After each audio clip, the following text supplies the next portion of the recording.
kasuanan, sabi ng Pangulo na mahiya naman kayo kaugnay po ng maanumalyang flood control projects. Pero ngayon po yung mga kinukulong, kinakasuhan ay yung mga sinasabi raw na nagbubunyag ng mga katiwalian at mga mali-maliatang pera. Ano po yung action dito? Una, first of all, ma'am, sabi na nga ni Pangulo, di ba? Nung sinumula yung kaso na yan, hindi naman sila minority. Nas majority sila nun.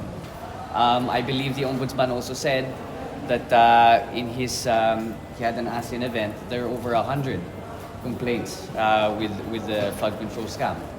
So I think we need to wait for the Ombudsman and see what his actions are. I think gumagalaw naman yung mga kaso, but again, that's not for me to be the judge of, and it's not for me to make conclusions, with.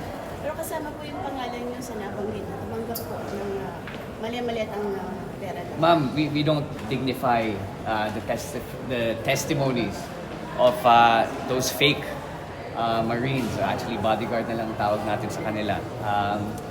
Medyo, nakita mo na nga kahapon, biglang sumali si Senator Escudero sa majority, biglang siya may maleta.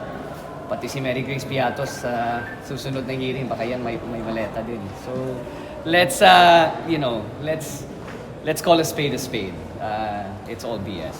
Okay? So, po on filing a complaint po doon versus doon sa mga Is it really worth it? Is it really worth it?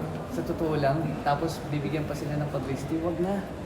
It's really not. It's we're here to finish a lot of work that's a lot more important than those who are planning these type efforts against the government. Ituloy na lang natin yung trabaho.